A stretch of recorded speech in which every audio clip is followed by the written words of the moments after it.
दादा, कर्जमाफीचा मुद्दा विरोधकांनी उचलून धरलेला आहे. कर्जमाफी जर लवकरात लवकर घोषणा केली नाही तर आम्ही मोठं आंदोलन राज्यात उभारू असं म्हणतात. यामध्ये आम्ही कधीच कर्जमाफीपासून बाजूला गेलो नाही. आमच्या जाहीरनाम्यामध्ये होतं महायुतीच्या, आम्ही त्याच्याशी स्टिकअप आहोत.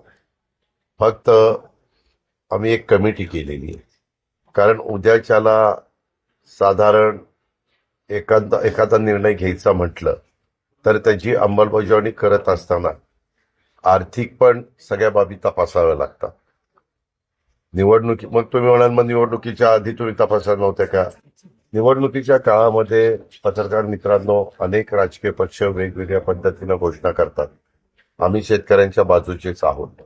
आम्ही शेतकऱ्यांना कर्जमाफी देणार नाही असं कधीही म्हटलेलं नाही.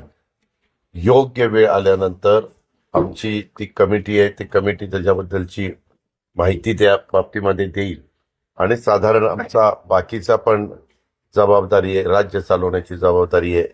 आम्ही आता एक प्रकारे शेतकऱ्यांना पण मला वाटतं केंद्राचे आणि राज्याचे मिळून 12,000 रुपये वर्षाला देतो. आम्ही 3, 5, 7.5 हॉर्सपॉवरची माफी केली, त्याला 20,000 कोटी रुपये राज्य सरकारच्या तिजोरीतनं आपण महावितरणला भरतो. तो एक फक्त ते जे इलेक्ट्रिक पंप चालवतात त्या शेतकऱ्यांना त्याचा बेनिफिट मिळतो. आज आम्ही आमच्या लाडक्या बहिणींना 1,500 रुपये महिना देतो. त्याच्यात पण आमच्या गरीब शेतकऱ्यांच्या घरातल्या महिला ज्या येतात त्यांना पण ते पैसे मिळतात.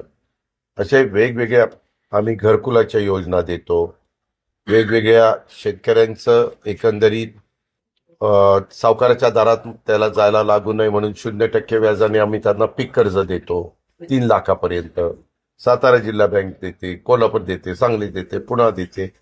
अशा पद्धतीनं आपण करतो आणि त्याच्यातून एक प्रकारे हा पूर्वी तर शेतकऱ्यांना सावकाराच्या दारात जावं लागायचं. आता शेतकरी 0% व्याजाने फक्त घेतलेलं कर्ज त्यांनी वेळेत फेडलं पाहिजे. आर्थिक शिस्त पण राहिली पाहिजे. अशा पद्धतीनं आमचं काम चालू आहे आणि आम्ही कधीही केलेल्या घोषणेपासून बाजूला गेलेलो नाही. आम्ही योग्य वेळ आल्यानंतर ती कर्जमाफी देणार.